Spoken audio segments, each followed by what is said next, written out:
Hi everyone, നമ്മളുടെ finance minister ആയിട്ടുള്ള നിർമ്മല സീതാരാമൻ നമ്മളുടെ പ്രശ്നങ്ങളെ കുറച്ചും കൂടി അധികമാക്കാൻ വേണ്ടിയിട്ട് പുതിയ കുറച്ച് കാര്യങ്ങൾ കൂടി കൊണ്ടുവന്നിട്ടുണ്ട്. നമ്മൾ LIC കൂടിയിട്ടുണ്ടാവില്ലേ, അപ്പോൾ നമ്മളുടെ LICയിലും 5% ഗവൺമെൻറ്റിന് ടാക്സ് ആയിട്ട് കൊടുക്കേണ്ടതുണ്ട്. സോ നിങ്ങളുടെ ടാക്സ് എന്നുള്ളത് 30-ൽ നിന്നും 35%ലേക്ക് മാറിയിരിക്കുകയാണ്. ഇനി വരാൻ പോകുന്ന പുതിയ ടാക്സ് കോഡിൽ നിങ്ങൾക്ക് യാതൊരു തരത്തിലുള്ള എക്സെപ്ഷൻസും ഡിഡക്ഷൻസും ലഭിക്കാൻ പോകുന്നില്ല. ഒരു സാധാരണക്കാരന് അവൻ്റെ ക്യാപിറ്റൽ ഗെയിനിൽ ലാഭം ലഭിക്കുകയാണെന്നുണ്ടെങ്കിൽ അതിൽ 35% ടാക്സ് കെട്ടണം. എന്നാൽ ഈ പൊളിറ്റിക്കൽ പാർട്ടിക്കൊക്കെ അവരുടെ അക്കൗണ്ടിൽ എത്ര ക്യാഷ് വന്നാലും അതിന് യാതൊരു തരത്തിലും ടാക്സ് അടയ്ക്കേണ്ടതില്ല. അത് മുമ്പും ഉണ്ടായിരുന്നില്ല, ഇനി വരാൻ പോകുന്ന കാലത്തിലും ഉണ്ടാകില്ല. സോ ഈ ടാക്സ് കോഡ് എന്ന് പറഞ്ഞാൽ എന്താണ്? ഇതുകൊണ്ട് സാധാരണ ആളുകൾക്ക് എന്താണ് സംഭവിക്കാൻ പോകുന്നത്? ആർക്കാണ് ഇതുകൊണ്ട് ലാഭം, ആർക്കാണ് ഇതുകൊണ്ട് നഷ്ടം? നമുക്ക് നോക്കാം. കമല ഹാരിസ് ഇലക്ഷന് ക്യാമ്പയിൻ ചെയ്യുന്ന സമയത്ത് പറഞ്ഞിട്ടുണ്ടായിരുന്ന ഒരു കാര്യം, അവർ USA ക്യാപിറ്റൽ ഗെയിൻസിന് ടാക്സ് 44% കൂട്ടാൻ പോവുകയാണെന്ന്.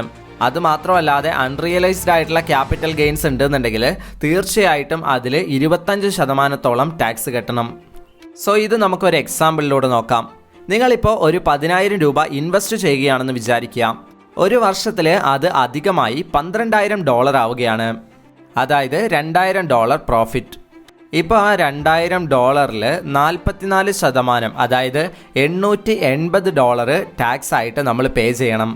ഇത് നിങ്ങൾ പ്രോഫിറ്റ് ഈ രീതിയിൽ ബുക്ക് ചെയ്യുകയാണെങ്കിലാണ് നിങ്ങൾ ഈ ഒരു ടാക്സ് പേ ചെയ്യേണ്ടത്. ഇനിയിപ്പോൾ നിങ്ങൾ ഈ രീതിയിൽ പ്രോഫിറ്റ് ബുക്ക് ചെയ്തിട്ടില്ല എങ്കിൽ കൂടിയും നിങ്ങൾ 25% ടാക്സ് അടയ്ക്കണം. അതായത് $500 ടാക്സ് പോകുന്നുണ്ടാവും. കാരണം ഇത് അൺറിയലൈസ്ഡ് ആയിട്ടുള്ള പ്രോഫിറ്റ് എന്നുള്ള രീതിയിലേക്കാണ് പോകുന്നത്.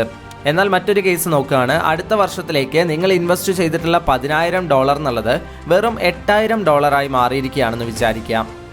അതായത് നിങ്ങൾക്ക് അവിടെ $2,000 ലോസ് വന്നിരിക്കുകയാണ്. സോ അങ്ങനെയാണെങ്കിൽ എന്താണ് ചെയ്യേണ്ടത്? കാരണം തീർച്ചയായിട്ടും മാർക്കറ്റിൽ ഫ്ലക്ച്വേഷൻസ് വരും. അതുകൊണ്ട് ഇതൊക്കെ നമ്മൾ മൈൻഡിൽ കണ്ടേ പറ്റൂ. ഉയർച്ചകളും താഴ്ചകളും നമ്മൾ നമ്മുടെ മൈൻഡിൽ കാണേണ്ടതുണ്ട്. സോ ഈ രീതിയിൽ സംഭവിച്ചു കഴിഞ്ഞാൽ കമല ഹാരിസ് പറഞ്ഞതുപോലെ എന്താണ് ചെയ്യുക? സോ ഇത്തരത്തിൽ കൃത്യതയില്ലാത്ത കാര്യങ്ങൾ പറഞ്ഞതുകൊണ്ട് ഇലക്ഷൻ റിസൾട്ട് എന്തായി എന്നുള്ളത് നമ്മൾ കണ്ടതാണ്. ഇപ്പം നിങ്ങൾ വിചാരിക്കും, നമ്മൾ ഇന്ത്യയിൽ നിൽക്കുന്ന വ്യക്തികളല്ലേ, ഇപ്പോൾ US കാര്യം എന്തിനാണ് ഇവിടെ പറയുന്നത് എന്നുള്ളത്. സോ തീർച്ചയായിട്ടും ഇതും നമ്മളുടെ ഇന്ത്യയും തമ്മിൽ ബന്ധമുണ്ട്. ഈ വീഡിയോയുടെ സ്റ്റാർട്ടിങ്ങിൽ നിങ്ങൾ ഫൈനാൻസ് മിനിസ്റ്റർ സംസാരിക്കുന്നത് കേട്ടിട്ടുണ്ടാകും. നമ്മളെല്ലാവർക്കും വേണ്ടിയിട്ട് ഒരു പുതിയ ടാക്സ് ലോ വരാൻ പോവുകയാണ്. ഇപ്പോൾ ഉള്ള ഇൻകം ടാക്സ് ആക്ട് എല്ലാം മാറ്റിയിട്ട് പുതിയ ടാക്സ് കോഡ് വരാൻ പോവുകയാണ്. അതിൻ്റെ പേരെന്ന് പറയുന്നത് ഡയറക്റ്റ് ടാക്സ് കോഡ്. ഇത് എപ്പോൾ തൊട്ടാണ് സ്റ്റാർട്ട് ആവുന്നതെന്ന് ചോദിച്ചു കഴിഞ്ഞാൽ നെക്സ്റ്റ് ബഡ്ജറ്റ് തൊട്ടാണ്. എപ്പോഴാണ് ബഡ്ജറ്റ് എന്ന് ചോദിച്ചു കഴിഞ്ഞാൽ നമുക്കറിയാം, 1 ഫെബ്രുവരിയാണ് എല്ലാ വർഷത്തിലും ബഡ്ജറ്റ് അവതരിപ്പിക്കുന്നത്. സോ 2025 ബഡ്ജറ്റ് വരുന്ന സമയത്ത് ഫെബ്രുവരി 1 നിങ്ങൾക്കൊരു ഗിഫ്റ്റ് ലഭിക്കാൻ പോവുകയാണ്. അത് വേറെ ആരുടെ അടുത്തൊന്നും അല്ല, നമ്മളുടെ ഫിനാൻസ് മിനിസ്റ്ററുടെ അടുത്തു നിന്നാണ്. ഫൈനാൻസ് മിനിസ്റ്റർ നിങ്ങളുടെ പ്രശ്നം വീണ്ടും കൂട്ടാൻ പോവുകയാണ്. ഒരുപാട് ആളുകൾ പറയുന്ന കാര്യം എന്ന് പറയുന്നത്, ഇപ്പോൾ പുതിയ ടാക്സ് കോഡ് വരാൻ പോവുകയാണ്, ഡയറക്റ്റ് ടാക്സ് കോഡ് വരാൻ പോവുകയാണ്, അത് എല്ലാവർക്കും ഈസി ആയിട്ട് മനസ്സിലാകും, അത് എളുപ്പമാണ് എന്നൊക്കെയാണ് പറയുന്നത്. എന്നാൽ ഈ വീഡിയോയിൽ പറയുന്ന പോയിന്റ്സ് സത്യം എന്താണെന്നുള്ളത് പറയും. സോ നമുക്കിപ്പോൾ ഇന്ത്യയുടെ കറൻറ്റ് ഇൻകം ടാക്സ് ആക്റ്റിൽ നിന്നും സ്റ്റാർട്ട് ചെയ്യാം. നമ്മളുടെ ഇൻകം ടാക്സ് ആക്ട് എന്ന് പറയുന്നത് 1961 ഇൻകം ടാക്സ് ആക്ട് ആണ്. ഇതിൽ ഒരുപാട് ചേഞ്ചസ് വന്നിട്ടുണ്ട്. ഇതിൽ നിന്നും ഇത് കുറച്ചും കൂടി ഈസി ആക്കാൻ വേണ്ടിയിട്ട് 2009 ഡയറക്റ്റ് ടാക്സ് കോഡിനുള്ള ഡ്രാഫ്റ്റ് വന്നത്. 2010 ഇതിനെക്കുറിച്ച് പാർലമെൻറ്റിൽ ഡിസ്കഷൻ ചെയ്തിട്ടുണ്ട്. അങ്ങനെ 2017 സമയത്താണ് ഗവൺമെൻറ് GST ഇംപ്ലിമെൻറ്റ് ചെയ്യുന്നത്.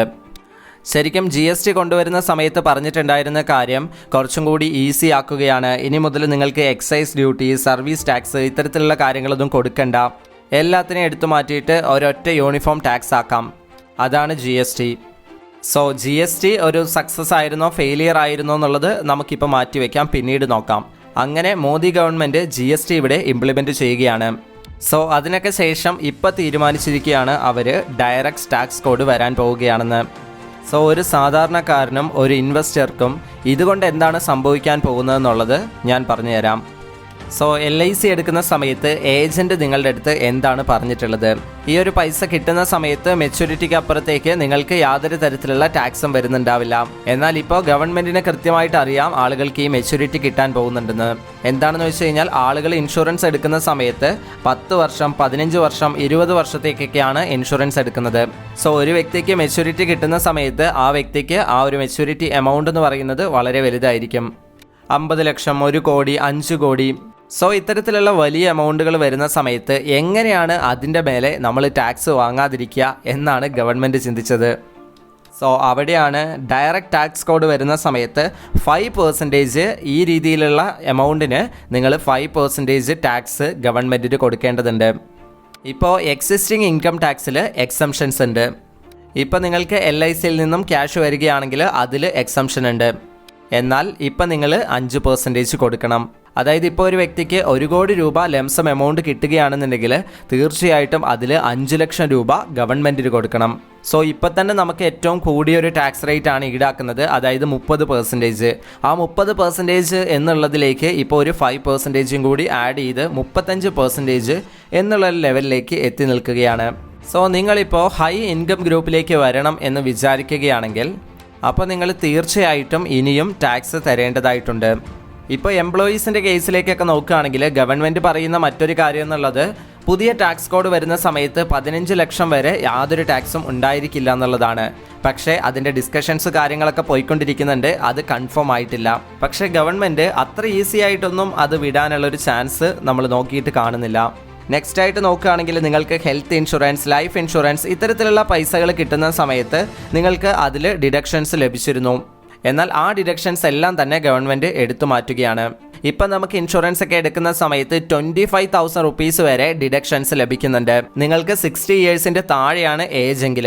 ഇനിയിപ്പോൾ നിങ്ങൾക്ക് 60 വയസ്സിന് മുകളിലാണ് നിങ്ങളുടെ പ്രായം എന്നുണ്ടെങ്കിൽ 50,000 രൂപ വരെ ഡിഡക്ഷൻസ് ലഭിക്കുന്നുണ്ട്. എന്നാൽ ഇനി മുതൽ നിങ്ങൾ ഈ എക്സംഷൻസ്, ഡിഡക്ഷൻസ് ഇതിനെയൊക്കെ മറന്നേക്കൂ. ഇതെല്ലാം പഴയ കഥകളാണ്. ഈ പുതിയ ഡയറക്റ്റ് ടാക്സ് കോഡ്, അതായത് DTCയുടെ ഉള്ളിൽ നിങ്ങൾക്ക് ഇതൊന്നും തന്നെ ലഭിക്കാൻ പോകുന്നില്ല.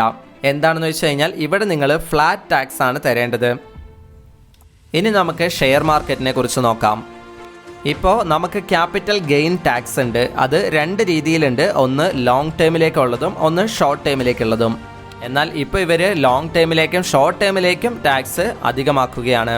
എന്നാൽ ഇപ്പോൾ ഇവിടെ ഇവർ ചെയ്യാൻ പോകുന്ന കാര്യം എന്ന് പറയുന്നത് നമുക്ക് കിട്ടുന്ന ഈ ക്യാപിറ്റൽ ഗെയിൻസിനെ ഒരു നോർമൽ ഇൻകം എന്നുള്ള രീതിയിലാണ് കണക്കാക്കാൻ പോകുന്നത്. അതായത് നോർമൽ ഇൻകത്തിൻ്റെ മേലെ മേടിച്ചിരുന്ന ഹയർ ടാക്സ് ആണ് ഇതിനും മേടിക്കുന്നത്. അതായത് 35%ഓളം ടാക്സ് നമ്മൾ പേ ചെയ്യേണ്ടതായിട്ട് വരും. ജസ്റ്റ് ഒന്ന് ചിന്തിച്ച് നോക്കുക. നമ്മൾ റിസ്ക് എടുത്ത് സ്റ്റോക്ക് മാർക്കറ്റിൽ നമ്മൾ കാര്യങ്ങളൊക്കെ അനലൈസ് ചെയ്ത് നമ്മൾ കൃത്യമായിട്ട് അതിൽ ഗെയിൻസ് ഉണ്ടാക്കുകയാണെന്നുണ്ടെങ്കിൽ നമ്മൾ ഉണ്ടാക്കിയിട്ടുള്ള ആ പൈസയിൽ നിന്നും 35% ഗവൺമെൻറ്റിന് ടാക്സ് കൊടുക്കണം. നമുക്ക് ലോസ് ആണ് ലഭിക്കുന്നതെന്നുണ്ടെങ്കിൽ ഗവൺമെൻറ്റിന് ഒന്നും പറയാൻ കഴിയില്ല. ഈ ഒരു രീതിയിൽ ടാക്സ് വരികയാണെന്നുണ്ടെങ്കിൽ, അതായത് ക്യാപിറ്റൽ ഗെയിൻസിനെ നോർമൽ ഇൻകം എന്നുള്ള രീതിയിലാക്കിയിട്ട് ഹൈ ടാക്സ് പേ ചെയ്യേണ്ട ഒരു അവസ്ഥ വരികയാണെന്നുണ്ടെങ്കിൽ തീർച്ചയായിട്ടും അത് സ്റ്റോക്ക് മാർക്കറ്റിങ്ങിനെ നെഗറ്റീവായിട്ട് ബാധിക്കും. ഇനി സ്റ്റോക്ക് മാർക്കറ്റിങ്ങിന് പോസിറ്റീവായിട്ടുള്ള മറ്റൊരു കാര്യം കൂടി വരുന്നുണ്ട്. അതായത് ഡയറക്റ്റ് ടാക്സ് കോഡിലേക്ക് വരുന്ന സമയത്ത് സെക്യൂരിറ്റീസ് ട്രാൻസാക്ഷൻ ടാക്സ്, അതായത് STT എന്ന് പറയുന്നത് എടുത്തു കളയാൻ പോവുകയാണ്. സോ ഈ STT എടുത്തു കളഞ്ഞു കഴിഞ്ഞാൽ അത് സ്റ്റോക്ക് മാർക്കറ്റിനെ സംബന്ധിച്ച് പോസിറ്റീവായിട്ടുള്ളൊരു കാര്യമായിരിക്കും. സോ ഈ രീതിയിലൊക്കെയാണ് ചർച്ചകളും കാര്യങ്ങളും നമുക്ക് കിട്ടുന്ന ഇൻഫർമേഷൻസും ഒക്കെ പോയിട്ടിരിക്കുന്നത്. സോ നമ്മൾ തീർച്ചയായിട്ടും വെയിറ്റ് ചെയ്ത് തന്നെ കാണണം എന്താണ് സംഭവിക്കാൻ പോകുന്നത് നമ്മളുടെ ടാക്സിൻ്റെ കാര്യങ്ങളിൽ എന്നൊക്കെ. നെക്സ്റ്റ് ആയിട്ട് ഡൊമസ്റ്റിക് കമ്പനീസിനും ഫോറിൻ കമ്പനീസിനും സെയിം ടാക്സ് വെക്കാൻ പോവുകയാണ്. ഇതൊരു പോസിറ്റീവ് പോയിന്റ് ആവാൻ സാധ്യതയുണ്ട്. ഇതുകൊണ്ട് തന്നെ ഫോറിൻ കമ്പനീസിൻ്റെ ഇൻഫ്ലോ എന്ന് പറയുന്നത് അധികമാകാൻ ചാൻസ് ഉണ്ട്. ഇപ്പോൾ ഡൊമസ്റ്റിക് കമ്പനീസിൻ്റെ മേലെ 25% ടാക്സ് ആയിരുന്നുണ്ടെങ്കിൽ ഫോറിൻ കമ്പനീസിൻ്റെ മുകളിൽ 45% ടാക്സ് ആയിരുന്നു. എന്നാൽ ഇപ്പോൾ ടാക്സ് റേറ്റ് കുറവാകുന്ന സമയത്ത് ഫോറിൻ കമ്പനീസിൻ്റെ ഇൻവെസ്റ്റ്മെൻറ്റ് കൂടും. ഇനി ഞാൻ നിങ്ങളുടെ അടുത്തൊരു കാര്യം പറയാം. ഇത് പഴയ ഇൻകം ടാക്സിലും പുതിയ ടാക്സ് കോഡിലും സെയിം ആയിരിക്കാൻ പോകുന്ന ഒരു കാര്യമാണ്. ഇപ്പോൾ ഇവിടെയുള്ള പൊളിറ്റിക്കൽ പാർട്ടീസ് ആയിക്കോട്ടെ, പൊളിറ്റീഷ്യൻസ് ആയിക്കോട്ടെ, ഇവരുടെ അക്കൗണ്ടിലേക്ക് ക്യാഷ് പോകുന്ന സമയത്ത് അതിന് യാതൊരു ടാക്സും കൊടുക്കേണ്ട കാര്യമില്ല. അത് മുമ്പ് ഉണ്ടായിരുന്നില്ല, ഇനി വരാൻ പോകുന്ന കാലത്തിലും അതുണ്ടാകില്ല. അതിന് എത്ര രൂപയാണെങ്കിലും ശരി. കാരണം ആവശ്യമുള്ള ടാക്സ് എല്ലാം സാധാരണക്കാർ ഒരു സൈഡിൽ അടച്ചു പോകുന്നുണ്ടല്ലോ. ഇനി നിങ്ങൾ ഈ ഒരു കാര്യം കൂടി മനസ്സിലാക്കുക, നിങ്ങൾക്ക് ലഭിക്കാൻ പോകുന്ന എല്ലാ തരത്തിലുള്ള ഇൻകത്തിലും, അതെ നിങ്ങൾക്ക് കിട്ടുന്ന സാലറി ആയിക്കോട്ടെ, നിങ്ങൾക്ക് കിട്ടുന്ന എല്ലാ തരത്തിലുള്ള ഇൻകത്തിൻ്റെ മേലെയും TCS tax collected at source and TDS collect ചെയ്യും. ഇതുകൊണ്ട് ഒരു സാധാരണ സാലറി മേടിക്കുന്ന വ്യക്തിക്ക് എന്താണ് പ്രശ്നം? അദ്ദേഹത്തിൻ്റെ സാലറിയിൽ നിന്നും ഈ ഒരു എമൗണ്ട് ടാക്സ് ആയിട്ട് കട്ടാവുന്ന സമയത്ത് അദ്ദേഹത്തിൻ്റെ സാലറി എന്ന് പറയുന്നത് അദ്ദേഹത്തിന് കിട്ടുന്നത് കുറവായിരിക്കും. സോ ഇതൊക്കെ കൊണ്ട് ഇനി നടക്കാൻ പോകുന്ന എന്താണെന്ന് നമ്മൾ വെയിറ്റ് ചെയ്ത് തന്നെ കാണണം. പക്ഷേ ഒരു കാര്യം ഉറപ്പാണ്, ടാക്സ് ഫയൽ ചെയ്യുന്ന ആളുകളുടെ എണ്ണം അല്ലെങ്കിൽ അവരുടെ സാധ്യതകൾ ഇനി കൂടിക്കൊണ്ടിരിക്കും. സോ ഫ്രണ്ട്സ്, ഞാൻ നിങ്ങളുടെ അടുത്തൊരു കാര്യം പറയാം. ഒരു പൊളിറ്റിക്കൽ പാർട്ടിയെയും സപ്പോർട്ട് ചെയ്തോ അല്ലെങ്കിൽ റിജക്റ്റ് ചെയ്തോ ഒന്നുമല്ല നമ്മൾ സംസാരിക്കുന്നത്. ബട്ട് ഞാനൊരു കാര്യം പറയാം, നമ്മളുടെ ഗവൺമെൻറ് എടുത്തിട്ടുള്ള തീരുമാനങ്ങൾ നോക്കുകയാണെങ്കിൽ നമുക്കതിലൊരു പാറ്റേൺ എന്നുള്ളത് മനസ്സിലാകും. എക്സാമ്പിൾ നോക്കുകയാണെങ്കിൽ ഫസ്റ്റ് വൺ ഡെപ്റ്റ് ഫണ്ട്സ്. സോ ആദ്യം തന്നെ ഡെപ്റ്റ് ഫണ്ട്സിനെ ഗവൺമെൻറ് ഭയങ്കരമായിട്ട് പ്രൊമോട്ട് ചെയ്യുന്നുണ്ടായിരുന്നു. ഇതിൽ നിന്ന് നിങ്ങൾക്ക് സേഫ് ആൻഡ് സെക്യൂർ റിട്ടേൺസ് കിട്ടും, പ്ലസ് ഇതിൽ നിന്ന് നിങ്ങൾക്ക് ടാക്സേഷനുള്ള ബെനിഫിറ്റ്സും ലഭിക്കും. സോ ഇതെല്ലാം നോക്കിയിട്ട് ഒരുപാട് ആളുകൾ ഡെപ്റ്റ് ഫണ്ട്സിൽ ഇൻവെസ്റ്റ് ചെയ്യാൻ തുടങ്ങി.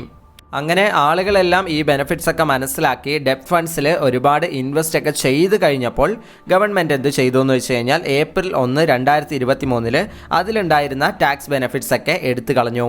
സോ ആരൊക്കെ ഈ ഡെപ്റ്റ് ഫണ്ട്സിൻ്റെ ബെനിഫിറ്റ്സ് ഒക്കെ മനസ്സിലാക്കിയിട്ട് അതിൽ ഇൻവെസ്റ്റ് ചെയ്തിട്ടുണ്ടോ അവരൊക്കെ ഇപ്പോൾ അത് സെല്ല് ചെയ്യുന്ന സമയത്ത് ഗവൺമെൻറ്റിന് നല്ലൊരു എമൗണ്ട് ടാക്സ് ആയിട്ട് ലഭിക്കും. സോ ഇതേപോലെ തന്നെ സിമിലർ ആയിട്ടുള്ള ഒരു കേസാണ് നമ്മളുടെ സോവറിൻ ഗോൾഡ് ബോണ്ട്സിലും നമ്മൾ കണ്ടത്. നോക്കുകയാണെങ്കിൽ മുമ്പത്തെ വർഷങ്ങളിൽ സോവറിൻ ഗോൾഡ് ബോണ്ട്സിനെ ഗവൺമെൻറ് ഭയങ്കരമായിട്ട് പ്രൊമോട്ട് ചെയ്യുന്നുണ്ടായിരുന്നു. ബിക്കോസ് ഇത് RBI റെഗുലേറ്റഡ് ആണ്. മാത്രവുമല്ല ഇതിൽ നിങ്ങൾ ഗോൾഡിൻ്റെ റേറ്റിനോടൊപ്പം തന്നെ മാത്രവുമല്ല ഇതിൽ നിങ്ങൾക്ക് അഡീഷണൽ ബെനിഫിറ്റ്സും ലഭിക്കുന്നുണ്ടായിരുന്നു. ഇത് വളരെ സെക്യൂറും ആയിരുന്നു. നിങ്ങൾക്ക് ഇൻവെസ്റ്റ്മെൻറ്റിന് ഒരു ഹെഡ്ജ് പ്രൊവൈഡ് ചെയ്യുമായിരുന്നു. ഈ കാര്യങ്ങളൊക്കെ കണ്ടിട്ട് ഒരുപാട് ആളുകൾ സോവറിൻ ഗോൾഡ് ബോണ്ട്സിൽ ഇൻവെസ്റ്റ് ചെയ്തു. എന്നാൽ ഈ വർഷം വന്ന ബഡ്ജറ്റിൽ ഈ ഗോൾഡിൻ്റെ കസ്റ്റം ഡ്യൂട്ടി എന്നുള്ളത് റെഡ്യൂസ് ചെയ്തു. സോ ഇതുകൊണ്ട് തന്നെ ഗോൾഡിൻ്റെ പ്രൈസ് ഒരുപാട് റെഡ്യൂസ് ആയി. സോ ഇതുകൊണ്ട് എന്താണ് സംഭവിച്ചതെന്ന് വെച്ചിട്ടുണ്ടെങ്കിൽ ഗവൺമെൻറ് ആർക്കൊക്കെ മെച്യൂരിറ്റി സമയത്ത് ഇൻട്രസ്റ്റ് പേ ചെയ്യണമായിരുന്നോ അവർക്കൊക്കെ മെച്യൂരിറ്റി എമൗണ്ട് ഗോൾഡിൻ്റെ എമൗണ്ട് കുറഞ്ഞതുകൊണ്ട് വളരെ കുറവായിരുന്നു. സോ ഈ രീതിയിൽ ചെയ്തതുകൊണ്ട് ഗവൺമെൻറ്റിന് നല്ലൊരു എമൗണ്ട് തന്നെ അവിടെ സേവ് ചെയ്യാൻ സാധിച്ചിട്ടുണ്ട്. ആൻഡ് തേർഡ് വൺ, ഇതേ ഒരു പാറ്റേൺ നമ്മൾ സ്റ്റോക്ക് മാർക്കറ്റിലും കണ്ടിട്ടുണ്ടായിരുന്നു. നമ്മളുടെ ഗവൺമെൻറ് മ്യൂച്വൽ ഫണ്ട്സിനെ ഒരുപാട് പ്രൊമോട്ട് ചെയ്തിട്ടുണ്ടായിരുന്നു. അതിനു വേണ്ടിയിട്ട് നമ്മൾ എപ്പോൾ TV തുറന്നാലും നമ്മൾ ഒരുപാട് അഡ്വർടൈസ്മെൻറ്റ് കാര്യങ്ങളൊക്കെ നമ്മൾ കാണുന്നുണ്ടായിരുന്നു. സോ അതുകൊണ്ട് തന്നെ ഒരുപാട് ആളുകൾ മ്യൂച്വൽ ഫണ്ടിൽ ഇൻവെസ്റ്റ് ചെയ്യാൻ തുടങ്ങി. ഇപ്പോൾ ജസ്റ്റ് ഒന്ന് ശ്രദ്ധിച്ച് നോക്കുക, ഒരു വ്യക്തി 10-15 വർഷത്തേക്ക് മ്യൂച്വൽ ഫണ്ടിൽ ഇൻവെസ്റ്റ് ചെയ്യുകയാണെന്ന് വിചാരിക്കുക. അയാൾ എന്ത് മോട്ടീവിൻ്റെ പുറത്തായിരിക്കും ഇൻവെസ്റ്റ് ചെയ്യുന്നുണ്ടാവുക? കുറച്ച് വർഷങ്ങൾ കഴിയുമ്പോൾ അല്ലെങ്കിൽ 10-15 വർഷങ്ങൾ കഴിയുമ്പോൾ എൻ്റെ എമൗണ്ട് ഒരു വലിയ എമൗണ്ട് ആവും, ആ ഒരു എമൗണ്ട് എനിക്ക് വിഡ്രോ ചെയ്യാം എന്നുള്ളൊരു മോട്ടീവിലായിരിക്കും. എന്നാൽ ഗവൺമെൻറ് ഇതിൻ്റെ ടാക്സും അധികമാക്കിയത് കൊണ്ട് തന്നെ തീർച്ചയായിട്ടും ഗവൺമെൻറ്റിന് ഒരു ഹ്യൂജ് എമൗണ്ട് തന്നെ ടാക്സ് ആയിട്ട് ലഭിക്കുന്നുണ്ടാവും. ഇപ്പം നിങ്ങളൊന്ന് ചിന്തിച്ച് നോക്കുക, ഒരുപാട് ആളുകൾ ഇപ്പോഴും പറയുന്നുണ്ട് DTC വരില്ല എന്നുള്ളത്. എന്നാൽ GSTൻ്റെ കേസിലും ഒരുപാട് ആളുകൾ ഈ രീതിയിൽ തന്നെയായിരുന്നു പറഞ്ഞിട്ടുണ്ടായിരുന്നത്. എന്നാൽ ഇപ്പോൾ ഫൈനാൻസ് മിനിസ്റ്റർ കൃത്യമായി വന്ന് പറയുന്നുണ്ട്. സോ എങ്ങനെയാണ് ഡയറക്റ്റ് ടാക്സ് കോഡ് ഇവർ ഇംപ്ലിമെൻറ്റ് ചെയ്യാൻ പോകുന്നതെന്ന് നമുക്ക് വെയിറ്റ് ചെയ്ത് തന്നെ കാണണം. പക്ഷേ ഒരു കാര്യം ഉറപ്പാണ്, അവരത് ചെയ്യും എന്ന് പറഞ്ഞു കഴിഞ്ഞാൽ തീർച്ചയായിട്ടും അവരത് ഇംപ്ലിമെൻറ്റ് ചെയ്തിരിക്കും. സോ DTC 1 February 2025 വരാൻ പോവുകയാണ്. ഗവൺമെൻറ്റിന് എപ്പോഴും നമ്മളുടെ ഗെയിൻസിൽ നിന്നും അതായത് പ്രോഫിറ്റിൽ നിന്നും പൈസ ടാക്സ് ആയിട്ട് കൊടുക്കണം. എന്നാൽ ലോസ് ആവുന്ന സമയത്ത് നമ്മൾ തന്നെ ആ ഒരു ലോസിൻ്റെ ഭാരം ഏറ്റെടുക്കണം. സോ ഫ്രണ്ട്സ്, നിങ്ങൾക്ക് ഈ ഒരു ടാക്സ് കോഡിനെ കുറിച്ച് എന്താണ് പറയാനുള്ളത്? ഇതൊരു നല്ല പുതിയൊരു ടാക്സ് മെത്തേഡായിട്ട് നിങ്ങൾക്ക് ഫീൽ ചെയ്യുന്നുണ്ടോ? അതോ നമ്മൾ സാധാരണക്കാർക്കിട്ട് വലിയൊരു പണി തരുന്ന രീതിയിലുള്ള കാര്യമായിട്ടാണോ നിങ്ങൾക്ക് ഫീൽ ചെയ്യുന്നത്? എന്ത് തന്നെയാണെങ്കിലും നിങ്ങൾക്ക് ഫീൽ ചെയ്യുന്ന കാര്യം ഡീറ്റെയിൽ ആയിട്ട് തന്നെ കമൻറ്റ് ബോക്സിൽ പറയുക. എല്ലാവരുടെയും അഭിപ്രായങ്ങൾ അറിയാൻ താല്പര്യപ്പെടുന്നുണ്ട്. സോ അതുപോലെ ഇനിയും ഇത്തരത്തിലുള്ള ഫിനാൻസ് റിലേറ്റഡ് ആയിട്ടുള്ള ഒരുപാട് വീഡിയോസ് നമ്മളുടെ ഈ ഒരു പേജിലൂടെ നമ്മൾ പോസ്റ്റ് ചെയ്യുന്നുണ്ടാവും. സോ തീർച്ചയായിട്ടും ഈ ഒരു ചാനൽ ഇപ്പോൾ തന്നെ സബ്സ്ക്രൈബ് ചെയ്യുക. ഇത്തരത്തിലുള്ള വീഡിയോസൊക്കെ ഇഷ്ടപ്പെടുന്ന നിങ്ങളുടെ ഫ്രണ്ട്സിലേക്ക് വീഡിയോ ഷെയർ ചെയ്ത് കൊടുക്കുക. So thank you so much for watching.